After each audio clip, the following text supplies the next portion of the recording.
Across history, mystics from different traditions have described remarkably similar experiences: union with God, the expansion of consciousness, the call to love more deeply, and the transformation of the self. Could these traditions be pointing toward the same ultimate reality? And if so, what might they teach us about our own journey toward wholeness? Welcome to Centered, Becoming Whole in a Chaotic World. This is a podcast about orientation, integration, and the lifelong work of becoming whole. I am your host, Dr. Jeff Armstrong, a PhD exercise physiologist with a deep interest in the intersection of the physical and the spiritual. Joining me once again is my friend Andrew Grinbaum, a Jewish Kabbalahist, transformational business coach, and the executive director of the Spiritual Business Institute. In this conversation, we're bringing together Kabbalah, Christian mysticism, the Omega Point of Pierre Teilhard de Chardin, and our own personal experiences to explore the shared vision of human evolution toward greater unity, love, and self-transcendence. We also consider how my SPIES framework offers a practical pathway for personal spiritual growth while pointing toward something much larger than ourselves, a collective movement toward becoming whole. Well, Andrew, welcome back to Centered. It's my pleasure to have you back. You're a guest that I love to have on this podcast. Appreciate it. I'm happy to be back.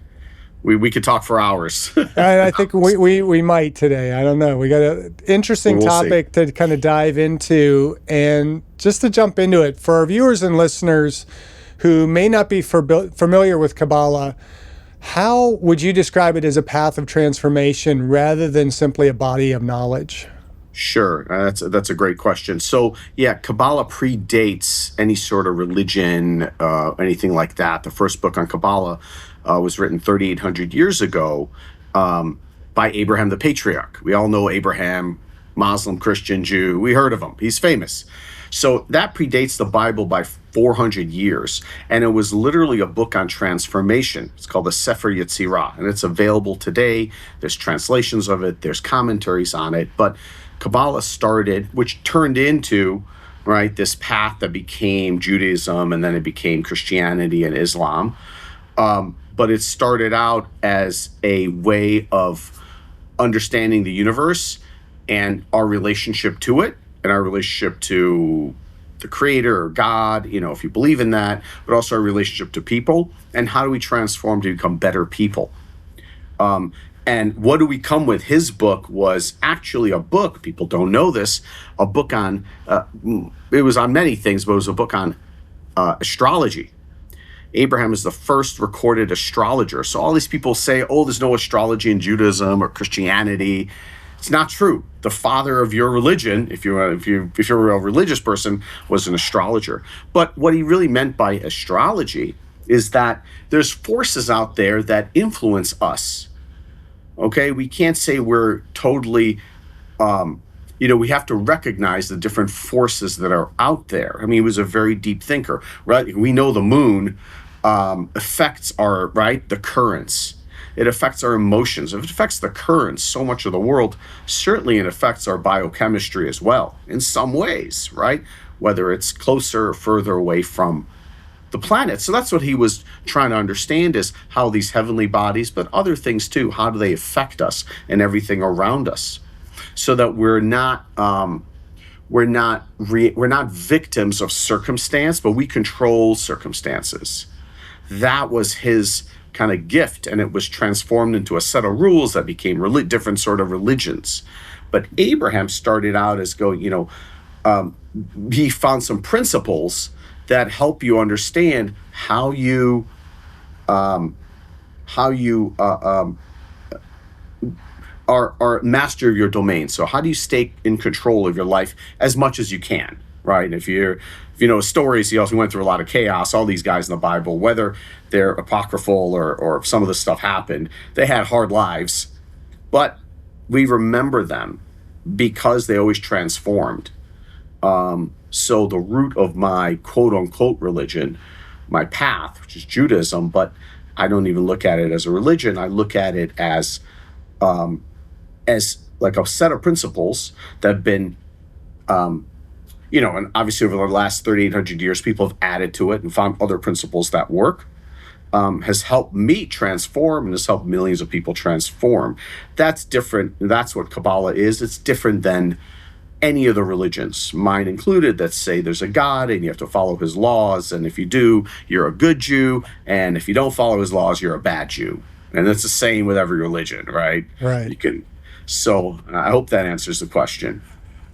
Well, if it doesn't totally, it's going to be answered as we kind of progress through today's conversation. And, I'm excited to have this conversation because, I've heard of Kabbalah in the past. And I think for most people, their association of Kabbalah is going to be with Madonna, Yep. probably one of the more famous Kabbalists that are out there. But I wasn't as familiar with as much of it. And in our previous conversations, it's kind of opened up this notion that I need to look into it a little bit more. Mm-hmm. And so, recently read The Way by Rabbi Michael Berg. Michael Berg. Who is the... is he head over like all of the Kabbalah centers? The Kabbalah Center, yeah. Now he is the dean or the director of the Kabbalah Center, yeah. Okay. And so reading his book, I ended up pulling out a pen and starting to underscore things and writing notations, which I don't often annotate books, but I heavily annotated this book. And it kept bringing me back to things that I talk about on this podcast and on the Aging Well podcast. It really brought me back to a lot of what I've been learning through my reading with Pierre Teilhard de Chardin, as many of our viewers and listeners will have heard his name repeatedly on this podcast. But also, I found so much of my own spiritual journey, my own understanding fits with that. And it's like, okay, where did this come from? What instilled some of this thought in me before I even read something like The Way or read The Phenomenon Man or, The Divine Milieu and some of Teilhard's other writings. And so one of the themes that continually brings us back together is this idea of human beings are evolving spiritually. How does Kabbalah understand that process? Sure. So just first to talk about something you said, why you connected to it first. So you didn't know why. It's because Kabbalah explains that, there's, and other faiths explain this as well, or spiritual systems. But, we have a soul, and that soul is 99% of us. It's mostly what we are. We happen to be in this body, in this, we're a spirit in the material world, like the Police song goes. I love that song, by the way. The most spiritual rock and roll song, right? Because it tells the truth. So the reason you connected to it is because at some point, and that's how you can, if you're not in a reactive state, if you're kind of balanced and you're reading something spiritual, your soul will indicate to you that this is truth. And so you can trust your gut and your feeling when you're reading something. That's how I read. You can see behind me, this isn't a fake, this is like, I've a million books, and I read from all over. That's how I ordered, I told you from my library, the books you mentioned. Because if I read something and, my soul will tell me, yeah, this is truth. Because your soul knows the truth. The soul has no problem. So, but to answer your question, the whole purpose of our existence on this world, according to Kabbalah, is called tikkun. Tikkun is sometimes related, so they say it's karma. It's not really karma. Tikkun means correction. What are we here to correct?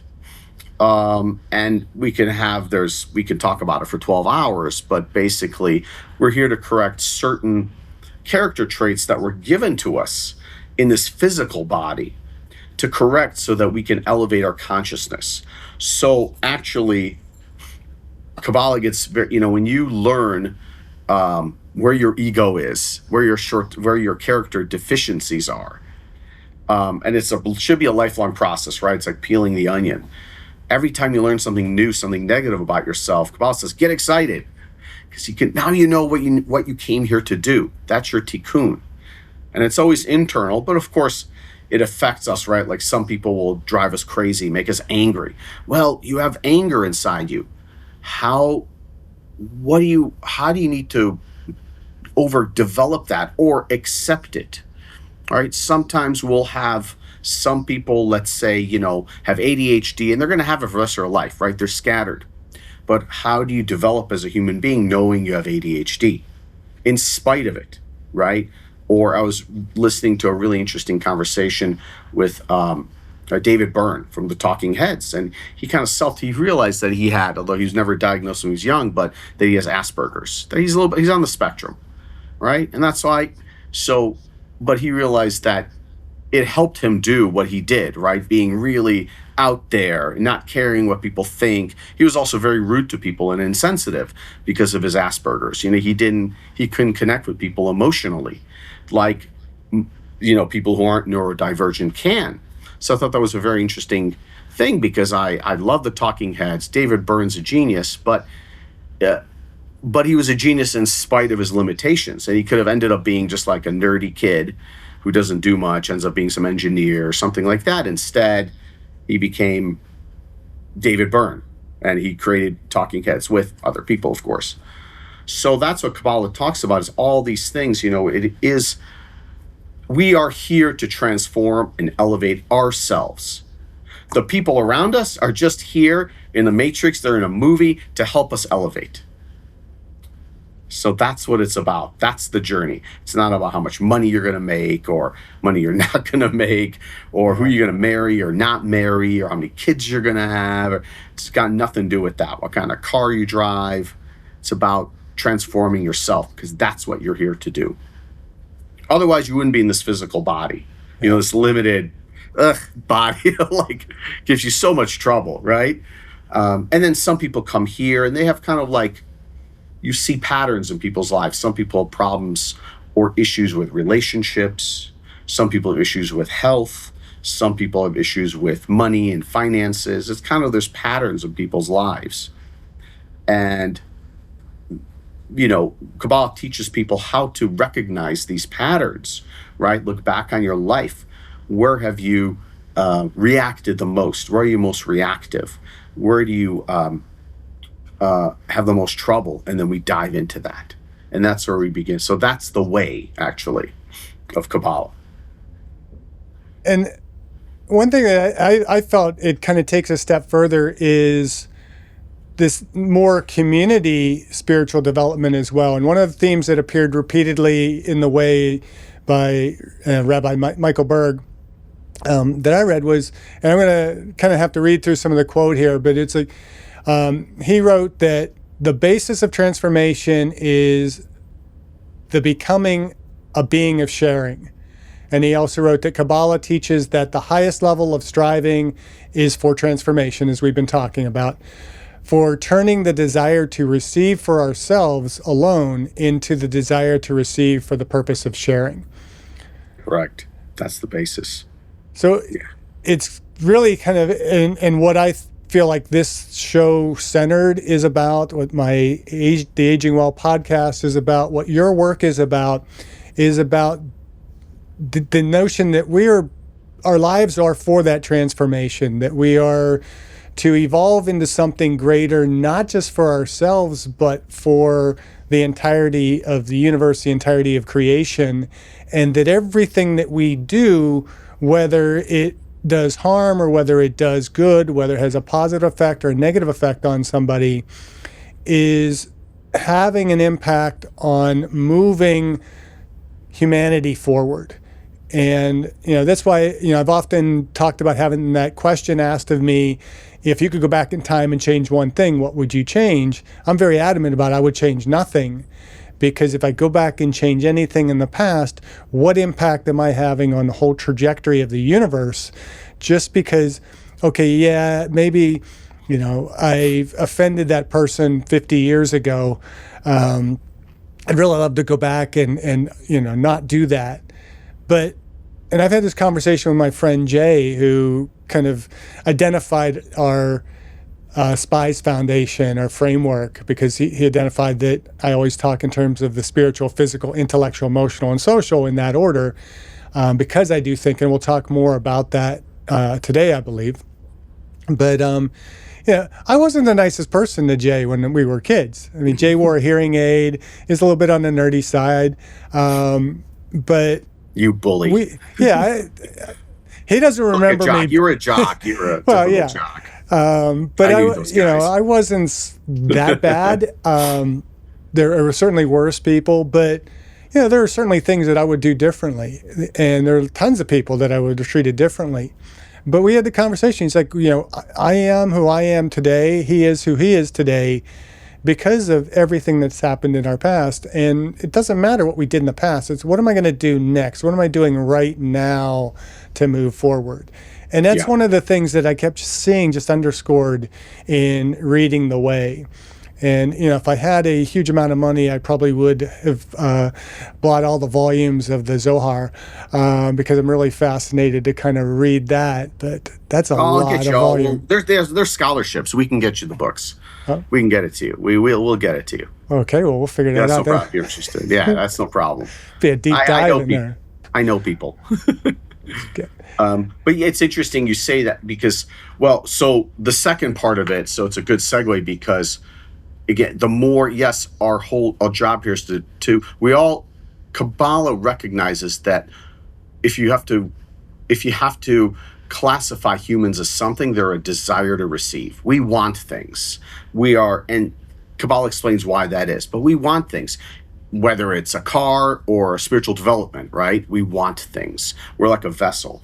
And yes, the idea is not to negate that. Some spiritual disciplines or pathways have you give up everything, let go, don't desire anything. Kabbalah says, no, we have a desire. It's very realistic.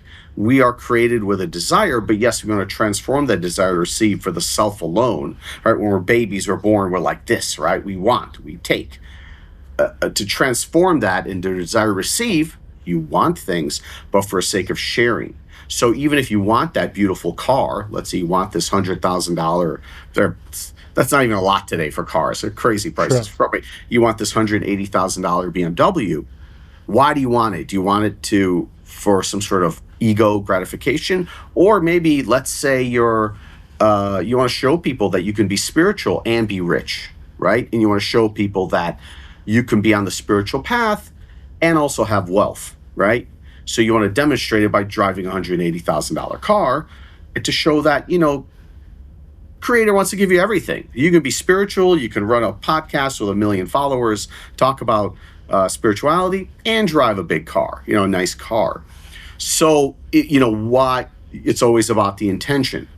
And so, yes, everything we do, I started by saying that we're here to transform ourselves. But yes, when we can really transform that desire to receive for the self alone, it will affect everybody.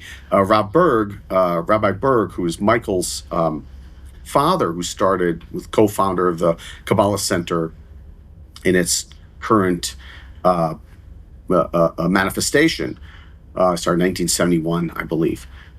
He loved the butterfly effect, that concept.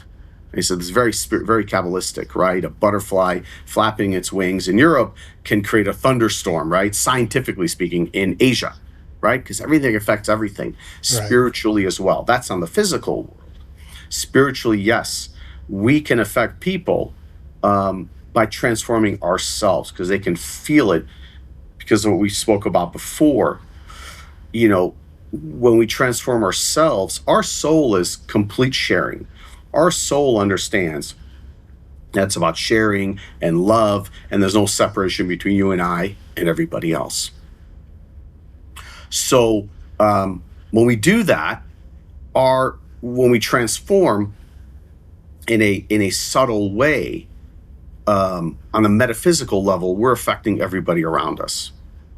And yes, of course, and then when people start learning that, see, a lot of people, like you said, some people find Jesus and they become so into Jesus. And there's nothing wrong with that. That's their way. A lot of people, when they find Kabbalah, they start, I got to share. So they start sharing, but they haven't worked on themselves. And those people who are super, super sharing, they're doing the right thing. They're volunteering. They're giving tithing, charity. They're helping people. They burn out.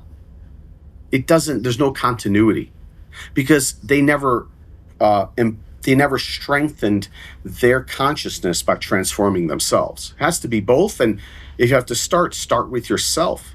It's the most sharing thing you can do. An interesting story I'll tell you about being. I also,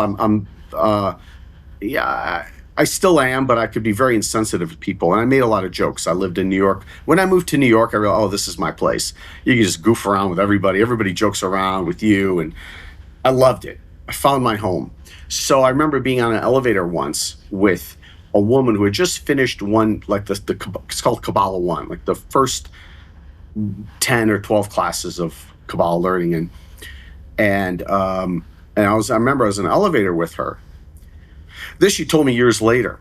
So she was in the elevator, and this I saw her years later when she had become a teacher of spirituality. She became a Chinese doctor. She married a very spiritual guy who's also working on bringing spirituality to the world. So she was in the life. This is like 10 years later. And she told me that when I was in the elevator, I was her mentor. And I asked her what she's doing. She said, well, I just finished Kabbalah 1, and I just, bought my set of Zohar, right? I spent the money, $350 to get this 23-volume set. And I teased her like, oh, wow, you're so spiritual now. Like, I was like, oh, my God, you made it now. And I was teasing her. And she told me later, and I felt bad about that. But when she told me 10 years later, I hadn't seen her. She had moved to Israel. She told me actually that totally transformed her, because then she started to think, because she was thinking, I took Kabbalah 1, I have the seminal, like the concepts, I have a Zohar, I'm just going to study on my own at this point. That's what she was thinking. She was thinking of stopping her learning, because you don't learn, you don't learn anything about spirituality in a 10-week course. Like, that's just not, True. You don't transform. But she thought she was transforming, because you do get a lot of light, a lot of energy when you are first opened up to spiritual concepts. But she was going to leave actually the spiritual life in a way. She was going to go in, but we need to do work with other people, because it's other people who, just like I gave her that little jab, that's what it's about. Now she could have gotten offended, but instead she was like, maybe I'm not so spiritual. So she stayed studying in the Kabbalah Center, and she transformed and stayed. And 10 years later, she was still in learning about spirituality and working on herself. But so you don't have to worry about, everything we say, we can't control what happens when we say something. But even when we tease somebody or say something rude, you don't know what's going to happen with it. I was on the other side. I know all these jocks because I was like a little nerd when I was little, and I'd get teased all the time. But for me, it taught me how to have I became so good at communication because of that. And I used humor and all this kind of stuff then. I became so slick, and I still am, with my words. And if it wasn't for all those bullies, I would have never developed that. They're the ones who taught me to learn how to strike back with words and figure that out. So in elementary school, middle school, I figured it out. And by the time I got to high school, I was like, I was intimidating. I was like a little guy. I was intimidating because nobody, I could strike people down with words if they messed with me. So it was a gift. I could be mad at them, all these bullies, whoa, boo, hoo, hoo. Or, I used it as, I didn't realize it then, but I used it as, it was that was actually brought to me by the light of the Creator, as a workshop for me to learn communication skills, especially because I was an immigrant here. English is my third language. So I had to learn a language, I had to learn about America, and I had to become sharp, So it was a gift. It's my workshop. You don't learn this in school. So who knows how many people you transformed, Jeff? Well, how many people transformed me in the same regard? It's like we're the more I want to say meta-spiritual instead of metaphysical I get, the more I understand that everything is spiritual. And you get down to, I'm a physiologist by training. I have my first degree is in geology. So all of this, I have kind of this evolutionary physiological approach to everything that I do. And as I look at, as we get smaller and smaller in the physical, or you get bigger and bigger, eventually you get to the point where what's in between all this? You get so small in, just in the human being, get down to that submolecular level. We're all connected. There's nothing separating me and you. The oxygen that I breathe very well could have been, I don't know how long it would have taken to get from, you're in Florida right now, right, to Oregon to get that far. But, at some point, we have all shared the molecules and the energy of existence. And it's kind of wild even to believe that, you go back to Abraham. Those carbons and hydrogens that made up Abraham we're breathing the are same still air. here, and they're still part of all of us. Yeah, and so I saw something. They calculated the number of molecules, like atoms, with Shakespeare. They said there's a certain amount of atoms we're breathing that Shakespeare breathed. Like there's somebody for you, right? Some people are too smart. Yeah, somebody had a lot of time on their hand. Some physicist or whatever.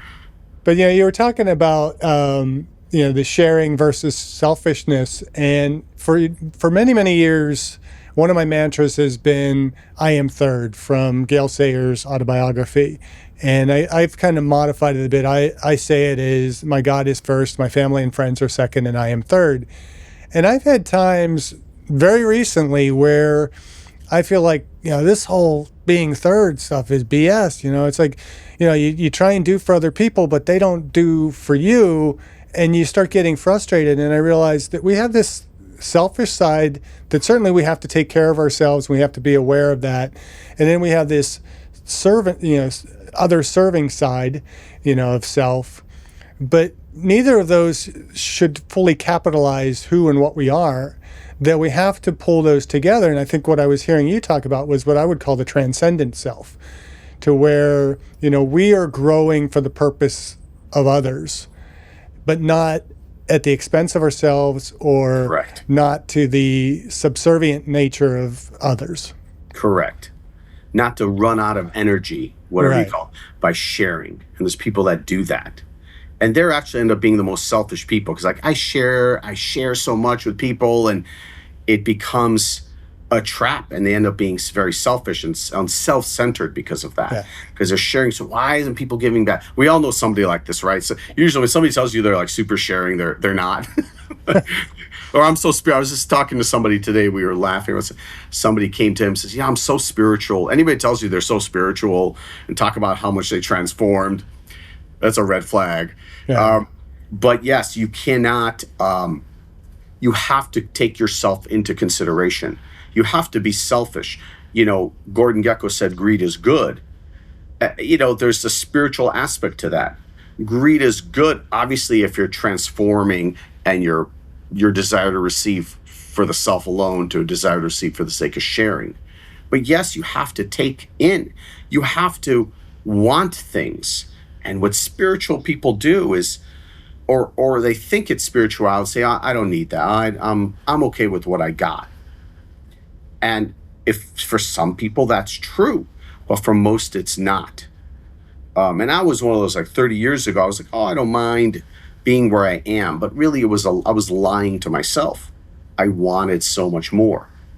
And by the way, that's why I love working with entrepreneurs, right? My nonprofit is helping founders and CEOs transform, because a lot of these people got the greed is good part. They built these businesses, very successful. So they have the circuitry to manifest things, which is not everybody has that innately. They can build a 10 or $100 million business and have 200 people working for them, or 20,000. I primarily work with smaller businesses, but these are people, who have 6 cars, 3 homes. They're pulling out $2 million a year in EBITDA from their company every year, and they still feel empty.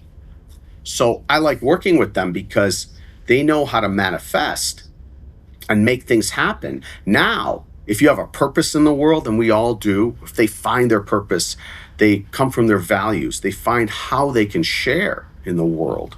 Wow, those people are on fire. They can change the world because they've shown that they can, right? whether it's intellect, no fear. Usually they work very hard. They get up 7 a.m. making cold calls, whatever it takes to make that business happen. Wow, imagine if they transform now. So that's why I like working with them. And that actually becomes very hard for them. Much harder than building a multi-million-dollar business, which is but they have to they realize that, wow, this is actually my work. My work wasn't to build a multi-million-dollar casting company or contracting company or whatever. It was, how can I now give back to the world and transform the world? But I love working with these people because they have kind of like the can-do attitude. Right. They've, whatever crap they needed to work through, fears and all this stuff, they're over that, typically. So it's very exciting. Yeah, and as you were talking about spirituality, I kind of pulled up, I have a number of different quotes some of the things that I'd underscored in the book, and I wanted please. to see if I could work them in today or not. But one of the ones that really struck me was where he talks about the whole point of spirituality is to become more conscious of the needs of others, more sympathetic, and more caring. And to me, that is that whole idea of what I would call the growth in consciousness mindset. We talk about a growth mindset, but I think we take it a step further, and that's what I attempt to do with the Aging Well podcast and with this one, is it is a growth in consciousness, that we're becoming more aware of ourselves, of our society, of our contribution to the universe. Right. I mean, that goes back to what I said, like, when we grow our consciousness, we can recognize, like for me, being insensitive to people, right? First, you have to recognize that within yourself, right? And then you can give back more, or you can go back, and you can also, there's nothing wrong with trying to correct your sins, the short circuit, we call short circuits of the past, right? Apologizing to people we may have hurt and things like that. But that's very good term, growth in consciousness. But it always starts with ourselves, right? Looking at Kabbalah has a really interesting process.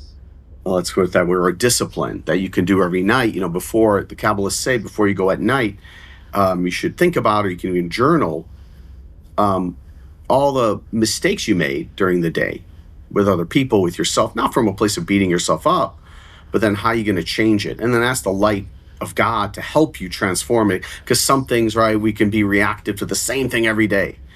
But at least you have to recognize it, get it out there. Before you go to bed, think about it, write it down, and then ask God to help you with it when you have no idea how to do it yourself. But you first have to have this conversation with God, like, I effed up today again with my wife or my child. I was angry, or whatever happened, right? Yeah. I have teenagers, so they push my buttons all the time. I have 3 teenagers. I feel like a mess up, like the worst dad sometimes, right? And I'm, but some things I do over and over, so I write it down, or at least I think about it. Take 3 minutes, and then ask. That's where you can bring the light of God in to help you, when you have no idea anymore how to do it. But you have to be open to that, right? Where are you limited in your growth spiritually? Where are you, what we say, or where are you just reactive over and over? Where does your ego get engaged? And it could be something that for one person, that thing, when they push that button, there's no button there. And for others, they push that same button and they freak out, or they beat themselves up, or they get sad or depressed or whatever, or guilty. All right. So I thought that's a really good, thing we do. And we also, during that time, we do something called, it's a prayer, but it's a connection called the Shema, which helps us elevate. When we go to sleep, our soul goes up to be re-energized in the upper worlds. So it kind of protects that process and helps you do that.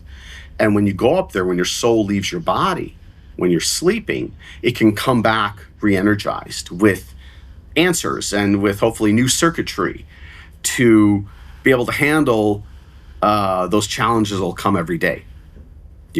so we can get assistance. I just think that's a really cool thing. A lot of people made it into religions because the Shema. A lot of people do it, religious Jews at night, but it's actually a spiritual, like a process. I don't know. I'm sure you'll define it better. You have very good definitions, but it is a discipline because you have to do it every night if you want to do it. But it's very powerful. It's a technique to get the stuff out where you're not growing, and then ask the light to help you with it.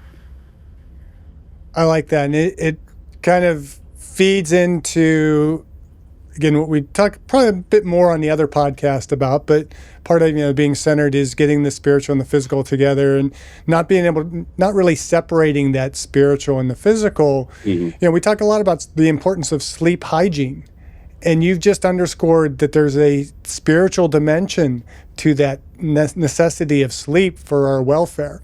Yep. And, both from a spiritual standpoint, but also from a physical standpoint, getting us in a better state to sleep well, so our body can not only recover physically, but also recover spiritually. I like that. Yeah. So. And you can see a lot of people, I've known people in the center who don't sleep a lot, but because they do these meditative practices, maybe it's just a meditative practices before they go to bed, and they prepare themselves for sleeping, they're super energized during the day. And some people, right, we know people can sleep 8-9 hours a night and they're tired all day. Right. Is it the physical, really?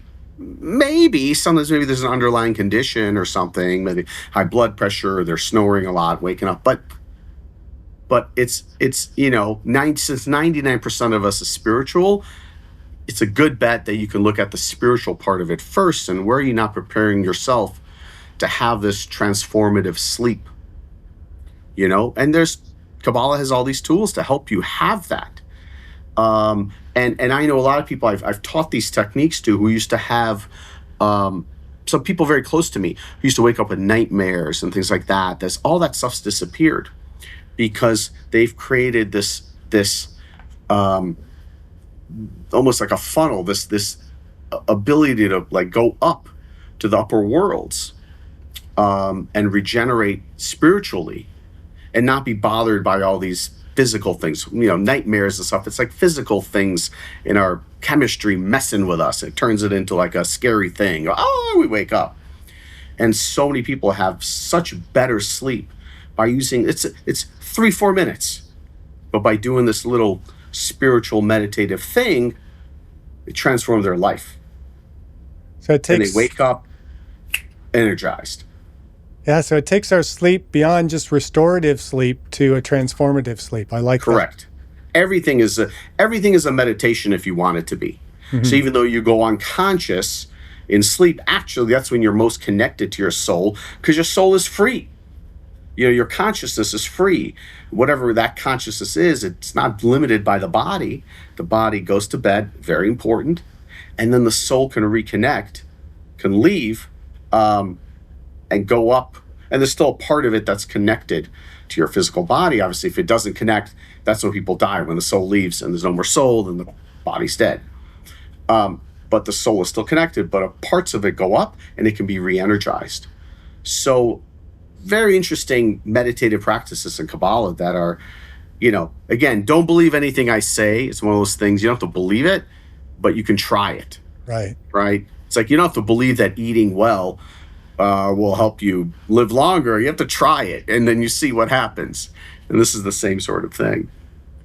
It's interesting. Yeah, going off on a little bit of a tangent here, but talking with the sleep and the mind and everything. I was recently reading an article that was kind of claiming that these scientists have identified that, and the way they framed it in the title was off a little bit. I'm trying to remember the exact title of the article, but it was talking about some of these near-death experiences, and that our brain, basically the title was that our brain continues to work after we die.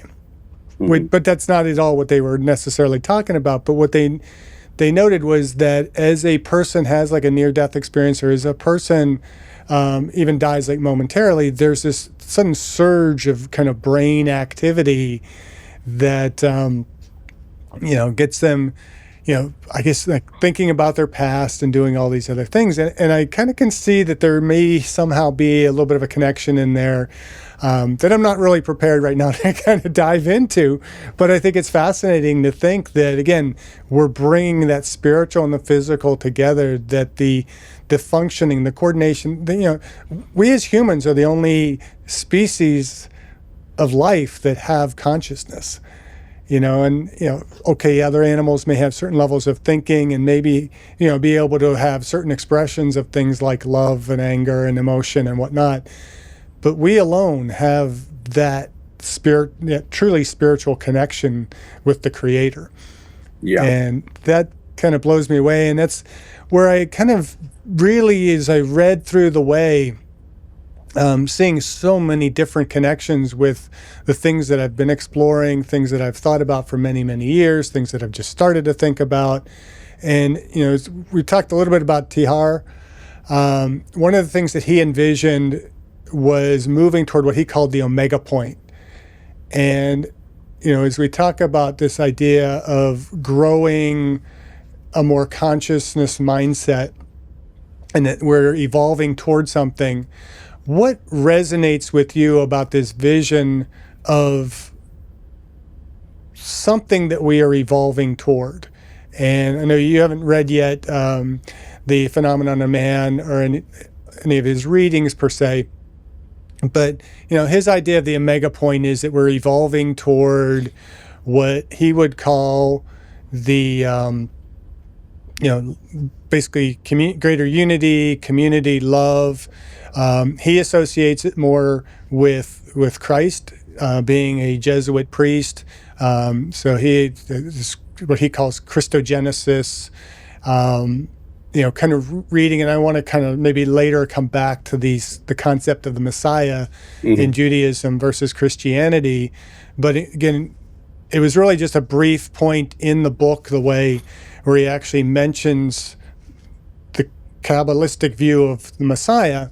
But I see all of this kind of being almost the same thing, maybe just in different terminology. So what resonates with you about this vision from a Kabbalistic perspective? Yeah. Kabbalah talks about there's this, Kabbalah doesn't think that we've only been around for 6,000 years, but in the Kabbalistic calendar, I can't remember now, 57, 60, 86, 87.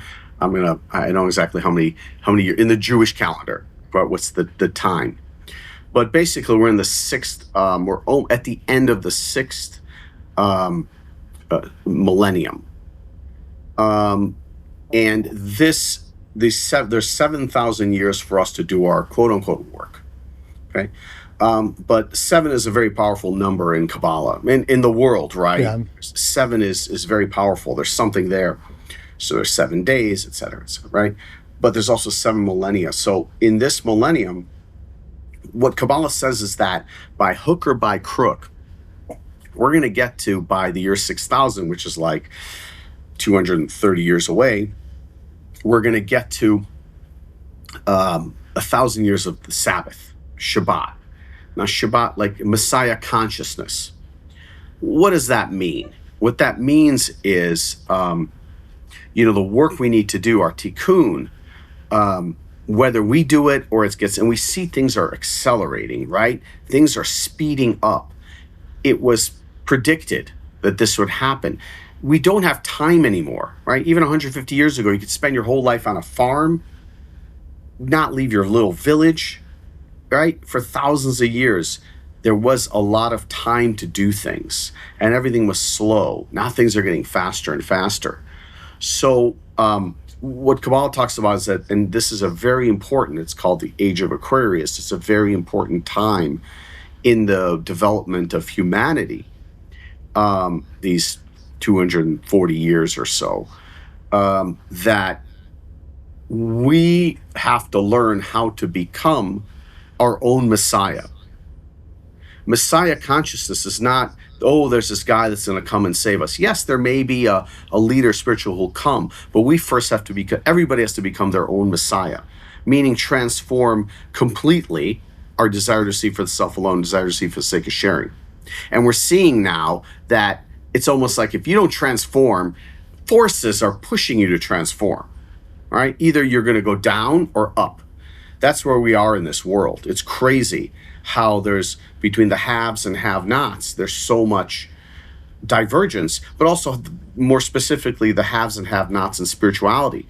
Some people are seeing, globalization, and I certainly do, globalization and the internet and all this stuff as an opportunity to connect people and to do more.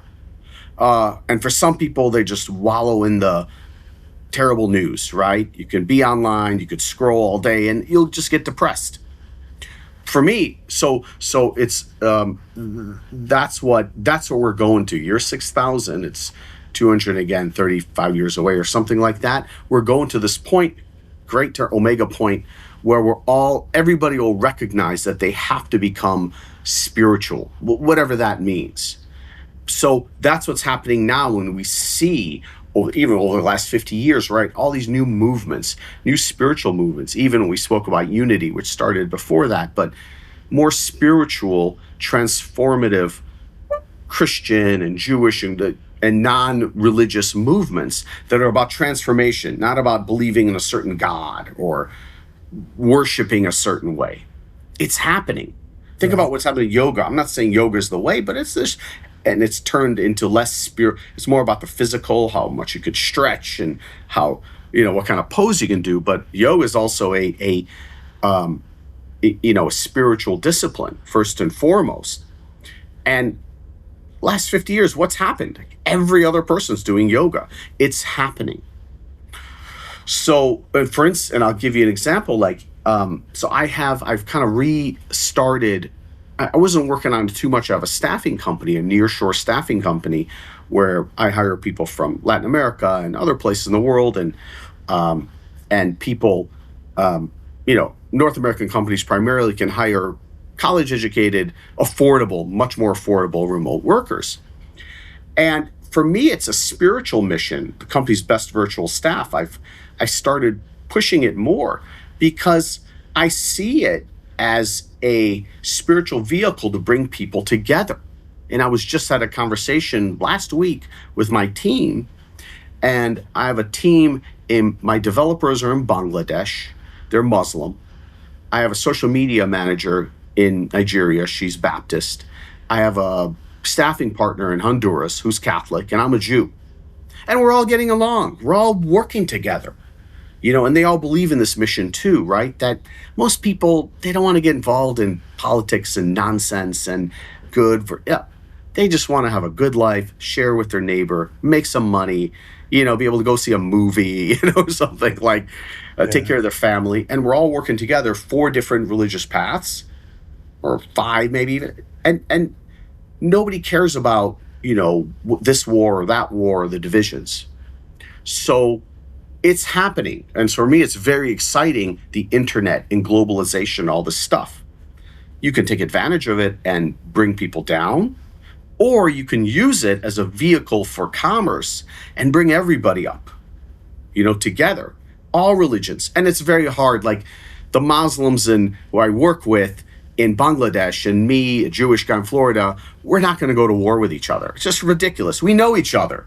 Right? We know each other. We appreciate each other. We help each other. We make money with each other, and we're building different businesses together. There's no room for war or disparaging comments or disrespect. There's just respect. And so that's where we are. And so we are getting to the omega point, if I understand it correctly. And it's going to happen in about 240 years. So it's happening, and things are, I'm looking up, I can't believe 5786. Sorry, that's the Hebrew calendar year now. 5786. We have 214 years. I was hoping it was closer. Yeah, we can bring it close. So we can bring it faster. It's up to us. But by hook or by crook, it'll happen year 6,000. But we can definitely bring it sooner, and there's a lot of people who are trying to bring it sooner. You, me, millions of people. By the way, it's never happened in history that so many people have been working on themselves, quote unquote, spiritually, but also trying to get other people to open their mind. right? And Yeah. again, the technology, it's a gift from God. This technology that we're doing here, 30 years ago, 20 years ago, you couldn't have done this. You couldn't have talked about spirituality and spread it to the whole world. Yeah. Our paths Anybody. never would have crossed. Well, Crazy. maybe, but It's from yeah. Yeah. maybe, but it had to happen in this universe. And it's really a gift of the creator, this technology that somebody downloaded, different people downloaded this technology and made it happen. And now we're all connected.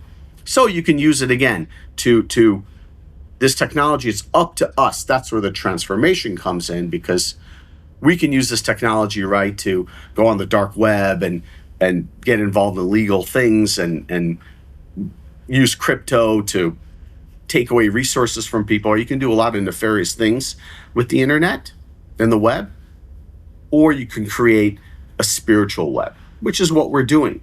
So I hope the good side wins. I'm fighting the good fight.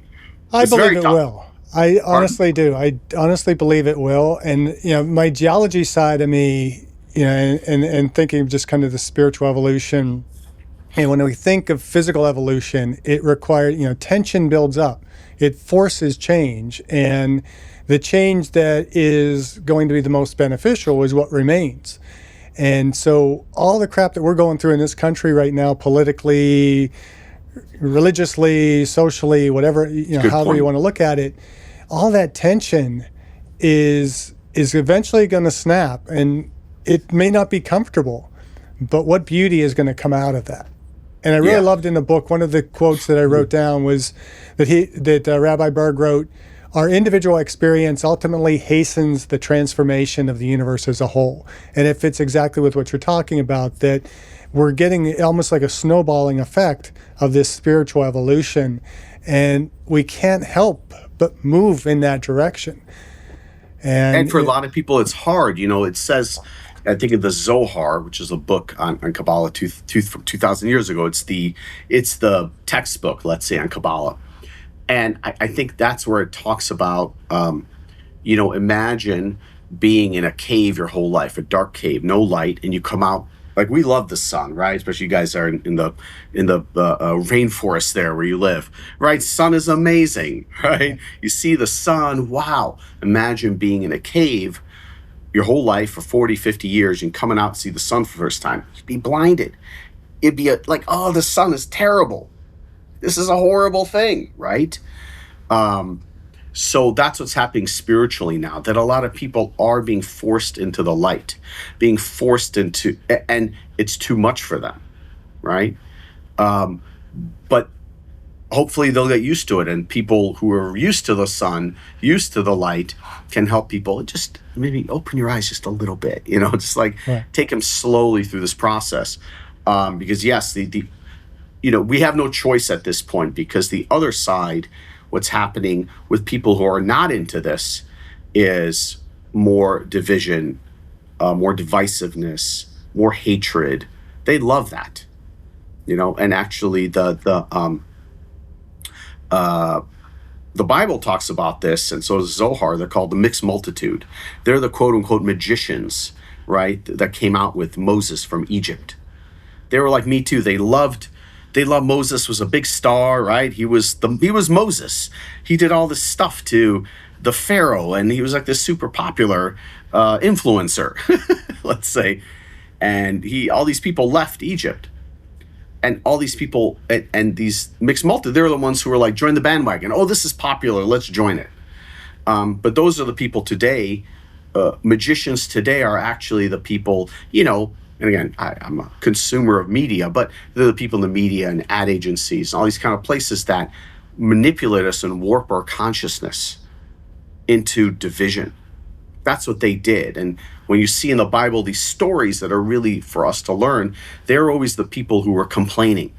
Moses just took them out of Egypt, supposedly, right? Split the Red Sea, did these amazing miracles, and then they're complaining. There's not enough food in the desert. Oh, we should go back to Egypt. So they're the complainers, and they're the people who create division. And they're still here. They keep getting reincarnated, and they're really, and they're always very, very powerful people. some of the most powerful people are these incarnations of the mixed multitude, these magicians. But magicians not in the, there's magicians today. They may not be doing hocus pocus. That's not what we mean, and that's not what the Zohar means in the Bible by magicians. They're the ones who manipulate people, right? They have magical ways of getting you to click on clickbait and fall into hatred. That's magic. Black magic. That's real black magic. Yeah. There's no real, yes, whether or not there's black magic, that's a discussion for another time. But the real black magic is these people who are separating us. They're the black magicians. They're the mixed multitude. And Moses warned us about these guys 3,400 years ago. They complain. They create, so many people in our universe just complain. You get energy, by the way, from it, right? You complain, you commiserate with other people. It's easy. You get energy. You feel good, right? Complaining and blaming. It has energy. It has a power, right? That's why we like reading gossip columns and gossip shows, gossip and complaining and all these negative, which we know isn't positive, doesn't bring people together. It feels great.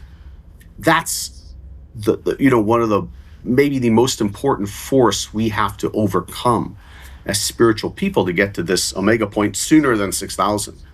Because these people work their magic, right? You're talking about spirituality, you have a few thousand followers. Man, if we had a podcast about complaining about, sports stars that are losers, we'd have 1 million followers, right? So That's easy true. to get followers if you're just complaining and causing chaos. Maybe we need to shift gears rather than trying to get centered. We need to kind of move, into the chaos, move to the chaos. Yeah. Luckily, there's plenty of it out there, and that's why and a lot of spiritual organizations too, but the Kabbalah Center too. We go everywhere teaching, into the favelas, into prisons, all these places. I was lucky enough to be part of this prison program where we taught Kabbalah to these people. They were at Rikers, they were in New York, a prison. There were people who were on death row. These were the worst, quote unquote, worst of the worst. People who were in life prison for murder or for other things, but life in prison. And it's very, very scary for us to go into. But these people actually, and these were the people who were in this class, were the most, were the people who really worked on themselves. They recognized why they're in prison. They stopped being victims, and they understood why they got there. It's all them, personal responsibility. They're the ones who killed or murdered or stole or whatever they did to get life in prison. And so actually this group was maybe the most spiritual group I ever had. I was mentoring there. Spiritual group I was involved in. And all these dudes are like ex-gangsters, like 20 years ago, the worst of the worst, and they're the most spiritual people. So the Kabbalah Center and other groups too, and you have to go into the, what we call the shit. You have to go into the mud, right, and go into the darkest places. First of all, you may find very spiritual people there, but that's where you need to bring the light.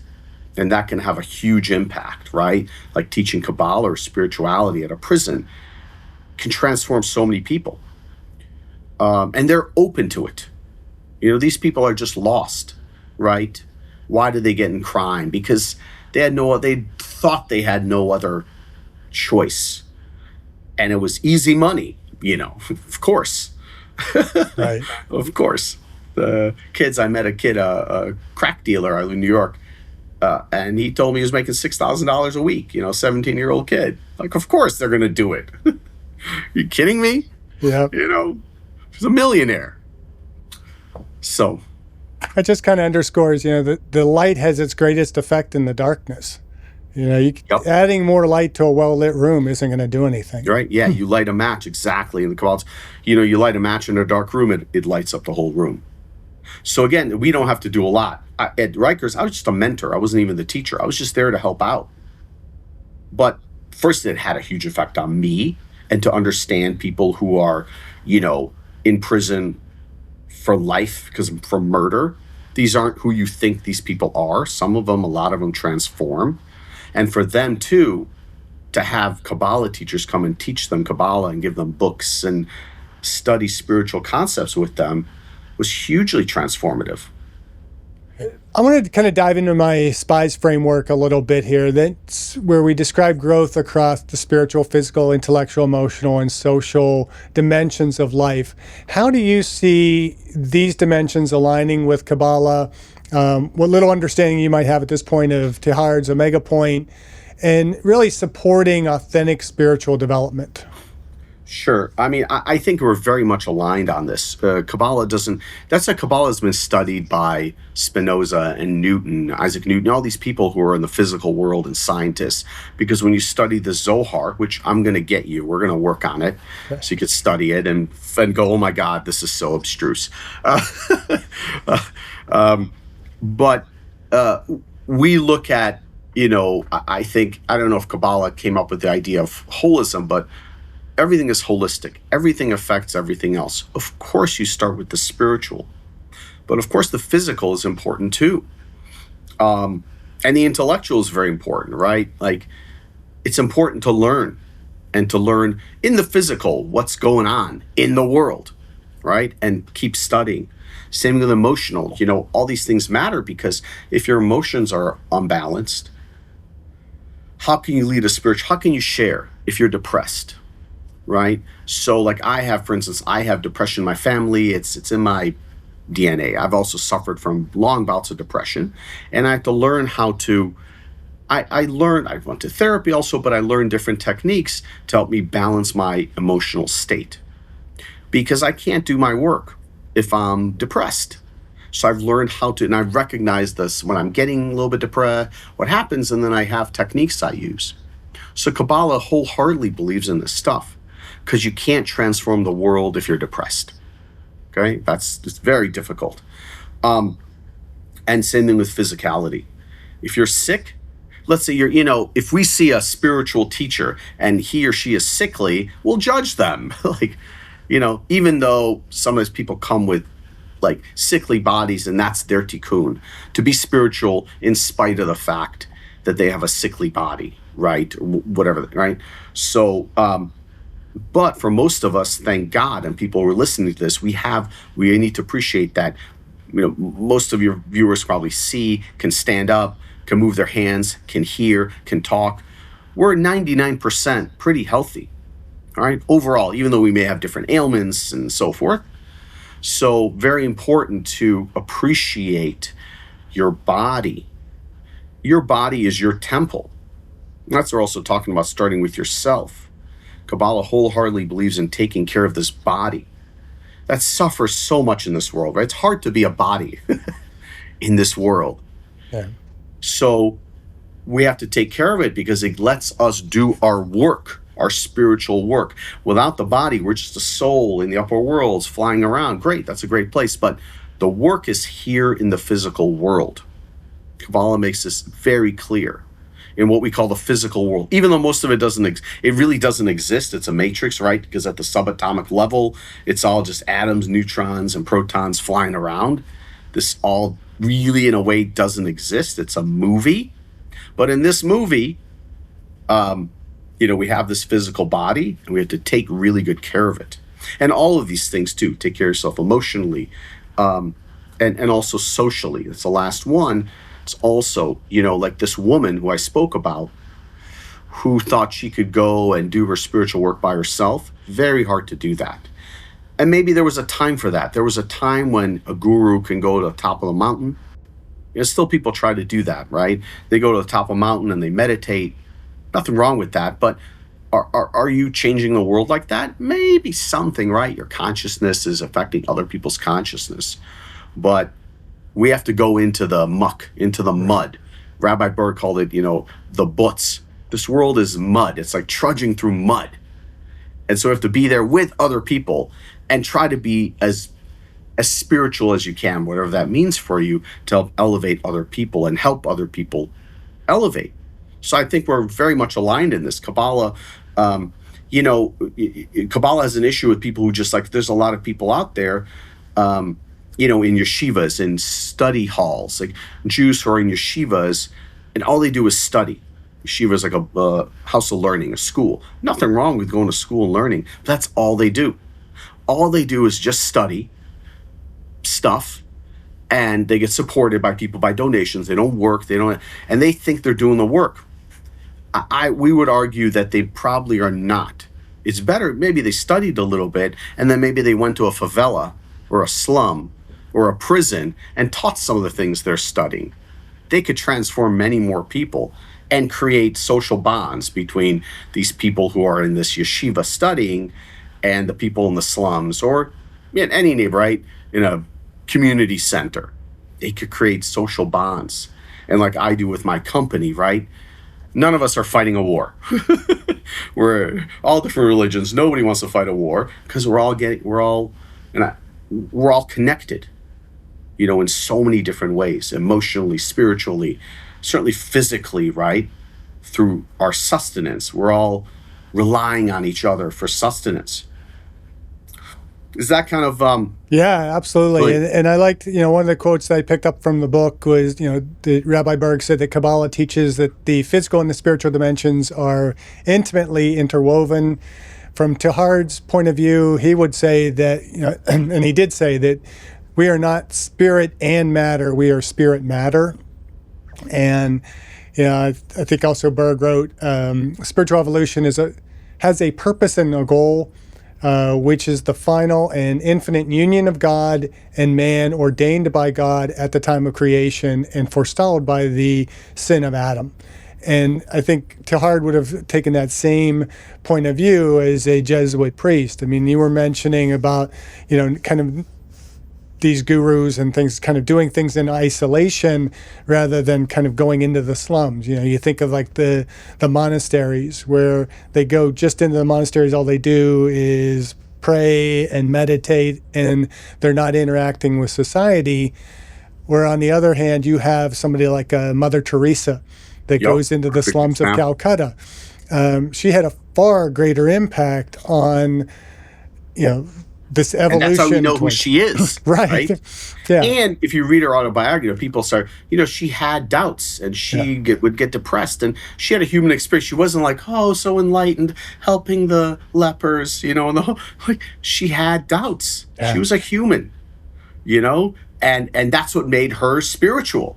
Is that she had her own darkness also, and she went into the darkness and she transformed these people. That's why she was sainted. She's a saint. Right. And she didn't need to be. She wasn't looking for that, but she is a saint. She's an actual example of what you can do with nothing. But you have everything because you have the light of God on your side, right? You have the Creator in your soul. Your soul is always connected to God. So you can take that energy and transform Calcutta if you want. Yeah, instead of being, the yeshivas are like monasteries. They're Jewish monasteries, actually. Right. Yeah. And there's hundreds of people in them. And I went to visit one once. I was in Jerusalem, and a good friend of mine, his brother was in the yeshiva, and he actually wanted me to join everything.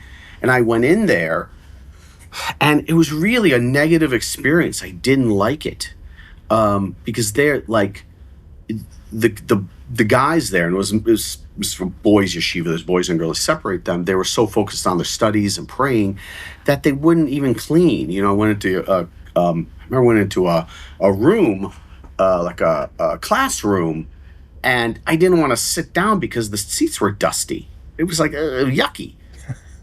And and I asked them about this, and they were like, well, no, the important thing, God wants us to study. I'm like, yes, but God also wants you to take care of the world. Don't ignore the physical. Like, they were completely ignoring the physical. And it was gross there. Like, I remember I went there and we had an afternoon prayers called Mincha, and they needed 10 men so I prayed with them, their prayers, but they're all, I just didn't want to sit down. They're like, oh, please have a seat. I'm like, no, it's gross. Because in the Kabbalah Center, one of the ways we transform is by, I learned is like your home, wherever you are, to clean it, to take good care of it. It's also like your home represents the holy temple for you. So you have to treat it and your body's also a holy temple. Everything has to be taken care of physically also. There's no separation. between the physical and the spiritual, and it could be and when you're cleaning something, which I've done, when you're really cleaning something really dirty, you have to ask yourself, why is this in front of me? What does this say about me? And as you're cleaning, you can use it as a meditative practice to clean yourself. And the original, I don't know if you know this, but before Passover, Jews get rid of all the leaven stuff in their house. And they have to clean, make sure there's not even one crumb of bread anywhere. So it's like a real deep cleaning. And for a lot of people, it became a religious thing where, it's like spring cleaning. And maybe that's where it comes from, spring cleaning, because it happens in the spring. But it's not about spring cleaning. And Karen Berg, Berg's wife, she passed away, but she was the co-director of the center. She always said, this is not spring cleaning. What this is as you're cleaning, every time you find some more crumbs, you're finding your ego. And you're using this as a spiritual meditative practice to go inside. While you're cleaning physically your house, you're going inside and cleaning yourself of all your chametz, all the ego, all the desire to receive for the self alone.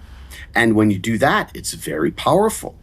It becomes something I look forward to. Not that much, because it's a lot of work, but at some points I feel like, oh my God, I use it as a meditative practice instead of like a chore or a ritual I have to do, Yeah. Well, like I mentioned, I had spent some time in Worldwide Church of God, which was a Sabbatarian church. We kept the annual Jewish holy days, and which kind of really confused people. Wait, you're Christian, but you're taken off for the Sabbath, and you do what, the Passover? And we did. We had Jesus kept Passover. Yeah, they referred to it as the days of unleavened bread. And so we had that period of preparation of cleaning.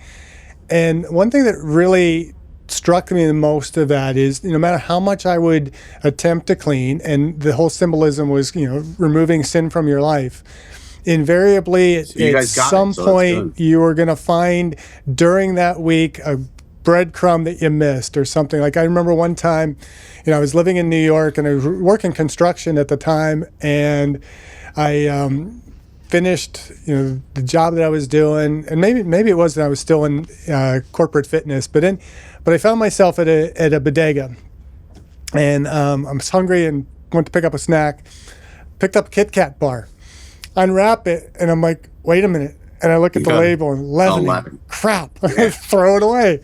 But it was like, you realize just how easy that sin can slip back into your life.